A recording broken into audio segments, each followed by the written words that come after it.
Nandyal municipality కార్యాలయంలో doctor BR Ambedkar నూతన విగ్రహాన్ని జయంతి సందర్భంగా అంగరంగ వైభవంగా ఆవిష్కరించారు.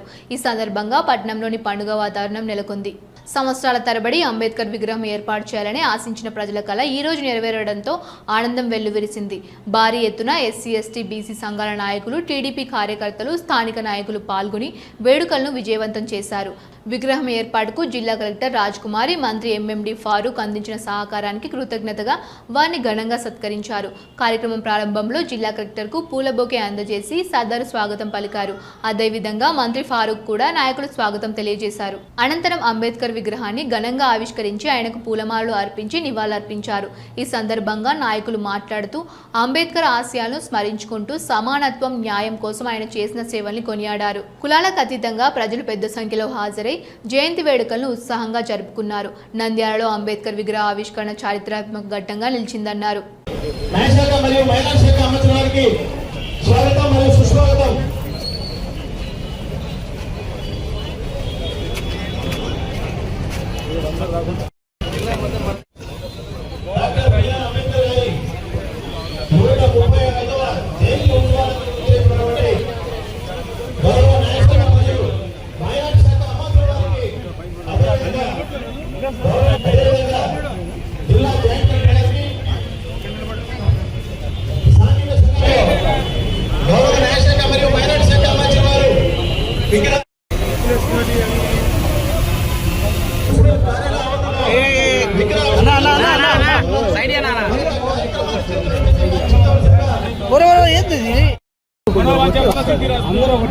అందరూ ఒక పక్క వస్తారు.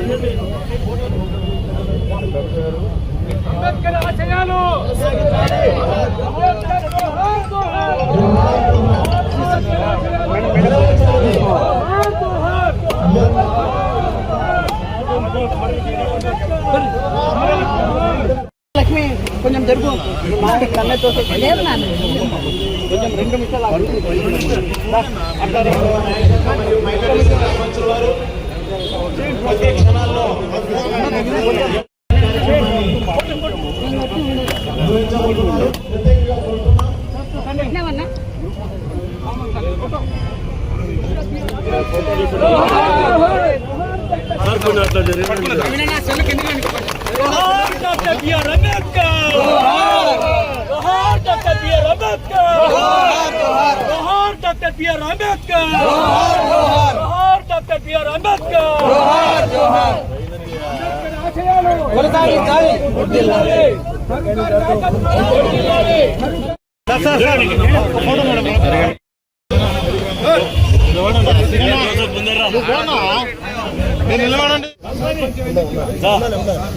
అన్నా డాక్టర్ బిఆర్ అంబేద్కర్, జోహార్ డాక్టర్ బిఆర్ అంబేద్కర్, జోహార్ జోహార్ డాక్టర్ బిఆర్ అంబేద్కర్, జోహార్ డాక్టర్ బిఆర్ అంబేద్కర్.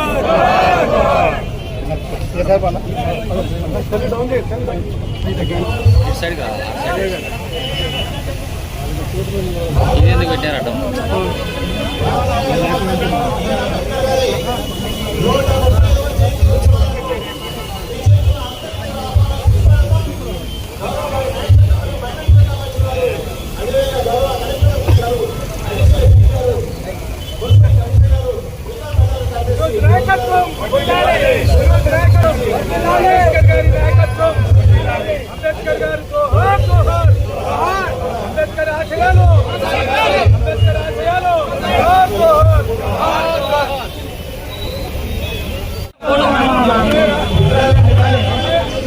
అరే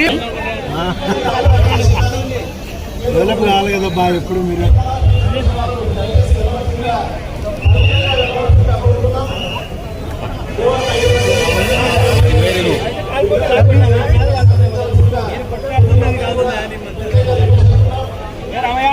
ఎలక్ట్రానిక్ మీడియా అందరితో కలిసి పాల్గొనడం చాలా సంతోషం. ప్రతి ఒక్కరికి కూడా పేరు పేరున నా నమస్కారాలు తెలియజేస్తూ ఉన్నాను.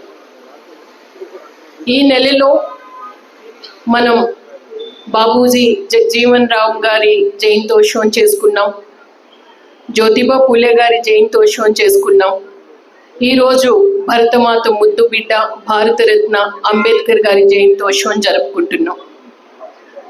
ఎక్కడో ఏదో రాష్ట్రంలో పుట్టిన వ్యక్తి గురించి ఈరోజు వాడవాడల, ఊరు ఊరు, జిల్లా, దేశం, ప్రపంచం అంతా కూడా మాట్లాడుకుంటున్నాము, ఘన నివాళులు అర్పిస్తున్నాము అంటే ఎంత స్ఫూర్తిదాయకంగా ప్రజల యొక్క అభ్యున్నతి గురించి, అలాగే దేశ అభివృద్ధి గురించి, సమానత్వం గురించి, కుల మతాలు అన్నవి కాదు, ప్రజలు సంక్షేమం, అభివృద్ధి ముఖ్యం, అందరూ సమానమే అన్న నినాదంతో వారి చూపుడు వేలనే భవిష్యత్ ఆశయాలకి దిక్సూచిగా చూపించిన వ్యక్తి గురించి ఈరోజు అందరి ముందు మాట్లాడే అవకాశం రావడం చాలా చాలా సంతోషం.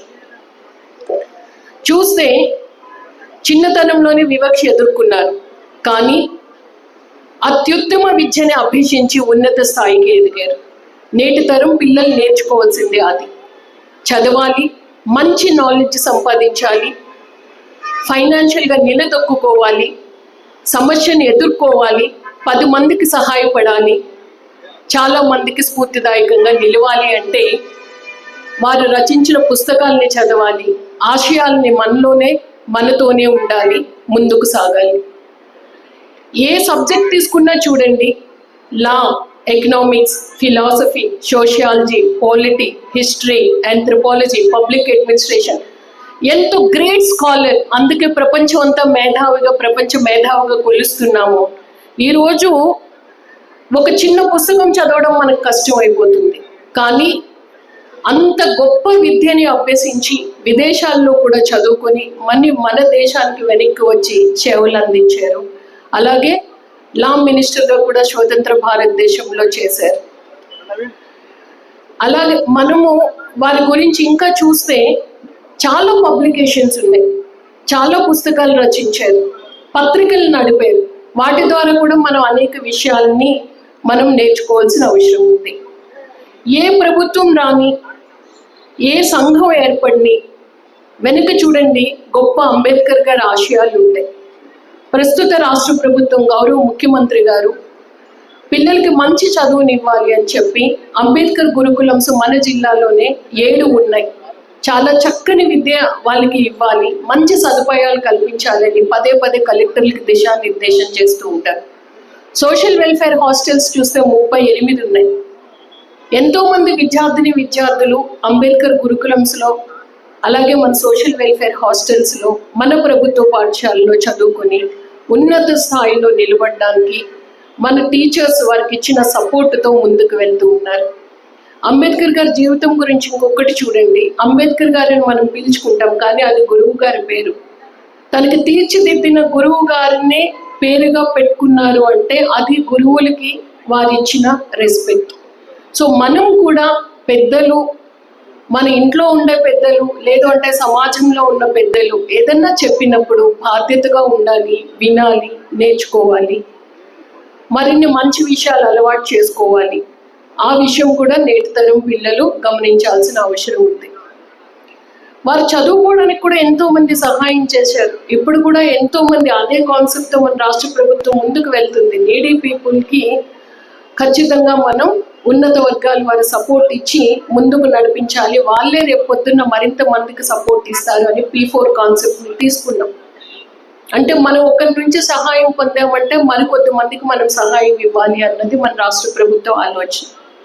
ఆ ఆశయం కూడా అంబేద్కర్ గారి ఆశయాల్లో ఒకటి. సో వాటిని కూడా ముందుకు తీసుకెళ్ళడానికి మనందరం కలిసికట్టుగా ఉండాలి. ఎప్పుడు కూడా అంటే ఒక వ్యక్తి కాదు, అంటే మనందరం ఒకరు హ్యాండ్ ఇన్ హ్యాండ్ ఒక టీమ్ ఎఫర్ట్తో కానీ పనిచేస్తే ఒక శక్తిగా ఏదన్నా సాధించుకోగలం. ఇప్పుడు చూస్తే నేను జాయిన్ అయిన తర్వాత మన వేదిక పైన మాట్లాడిన పెద్దలు వచ్చారు. అంబేద్కర్ గారి విగ్రహానికి స్థలం గురించి గౌరవ మంత్రివర్యులు గారు మాట్లాడారు, అప్పటి చైర్పర్సన్ గారు కూడా మాట్లాడారు.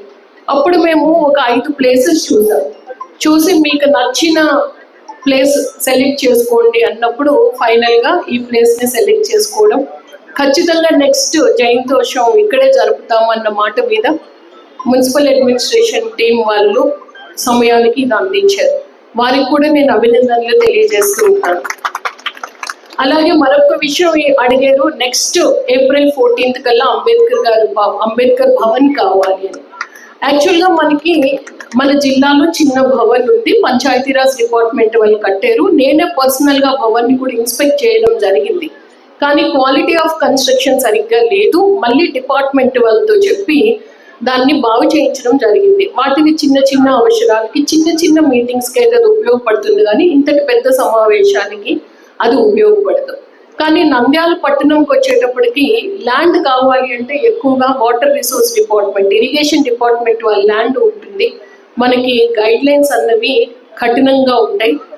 మనం భావితరాలకు అందించాల్సిన వాటిలో వాటర్ రిసోర్సెస్ కూడా ఒకటి. చెరువులు, వాగులు, వంకలు మన రిసోర్సెస్, మన నిధి, మన పెద్ద గని.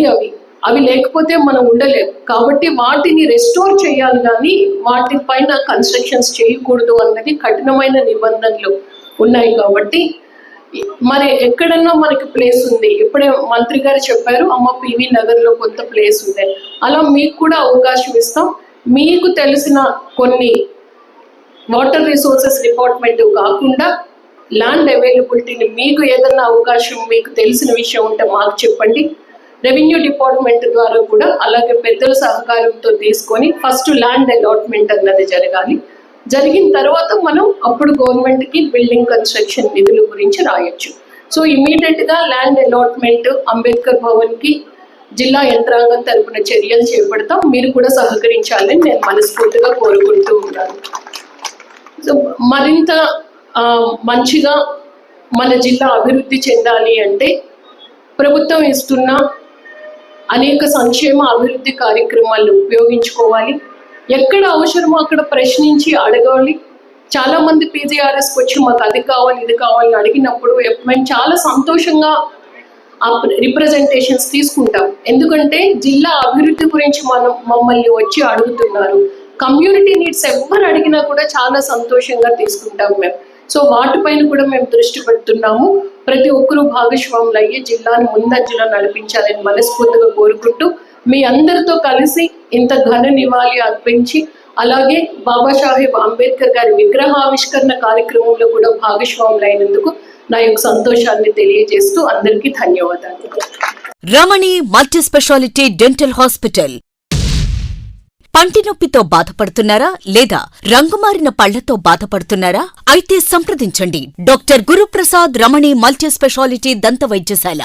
గత 17 సంవత్సరాలుగా నంద్యాల పట్టణ ప్రజలకు విశేష సేవలందిస్తూ ఇప్పుడు అత్యాధునిక వైద్య పరికరాలతో సరికొత్త భవనంలో ఆంధ్రప్రదేశ్ మంత్రివర్యులు శ్రీ ఎన్ఎండి ఫారూక్ గారిచే ప్రారంభించబడి కార్పొరేట్ స్థాయి వైద్యం అందిస్తూ అందరి మన్ననలు పొందుతున్న దంత వైద్యశాల రమణి మల్టీ స్పెషాలిటీ దంత వైద్యశాల.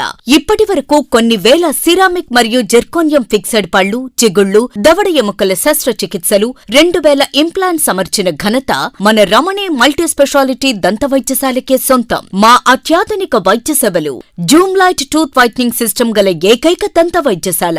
పళ్లు లేని వారికి డెంటల్ ఇంప్లాంట్స్ మరియు ఎఫ్పిడి ద్వారా ఫిక్సెడ్ పళ్లు పెట్టబడును. పళ్ల నొప్పితో బాధపడుతున్న వారికి నొప్పి లేకుండా రూట్ కెనాల్ ట్రీట్మెంట్ చేయబడును. నోటి నుండి దుర్వాసన, చిగుళ్ల వాపు, చిగుళ్ల నుండి రక్తం కారుట వంటి వాటికి క్యూరిటీస్ మరియు చిగుళ్ల సర్జరీ చేయబడును. ఎత్తు, వంకర పళ్లను క్లిప్ ట్రీట్మెంట్ ద్వారా సరిచేయబడును. విరిగిన పళ్లకు మరియు ఫ్లోరోసిస్ ఎక్కువగా ఉన్న పళ్లకు లైట్ క్యూర్ కాంపోజిట్ ద్వారా లేదా జిర్కోనియం క్యాప్స్ ద్వారా స్మైల్ డిజైనింగ్ చేయబడును. విరిగిన దవడ ఎముకలకు సర్జరీ చేయబడును. పూర్తిగా పళ్లు లేని వారికి మ్యాగ్నెటిక్, బీపీఎస్ లాంటి పళ్ల సెట్టు అమర్చబడును. ఓపీజీ మరియు ఆర్వీజీ లాంటి అత్యాధునిక డిజిటల్ ఎక్స్రే సదుపాయం కలదు. అత్యాధునిక క్లాస్ ఎన్ ఆటోక్లేవ్ స్టెరిలైజేషన్ పరికరాలతో మాత్రమే పరికరాలను స్టెరిలైజేషన్ చేసి ట్రీట్మెంట్ కొరకు వాడబడును. ఎన్టీఆర్ వైద్య సేవ ఆరోగ్యశ్రీ ట్రస్ట్ ద్వారా AP state government employees, AP JHS journalist, APS RTC employees మరియు పెన్షనర్లకు వారి కుటుంబ సభ్యులకు క్యాష్లెస్ ట్రీట్మెంట్ మరియు మెడిసిన్ ఉచితంగా ఇవ్వబడును. సంప్రదించండి doctor Guruprasad Chilakala cosmetic dental surgeon, doctor Sujatha Chilakala cosmetic dental surgeon. Consulting doctors G Chandrashekar MDS, ఎత్తు మరియు వంకర పళ్ల శస్త్రచికిత్సా నిపుణులు. Ramani multi speciality dental hospital, Atmakur bypass road, Farooq Nagar, opposite Sri Durga hospital, Nandyal. Phones 8367249190, 9966429190.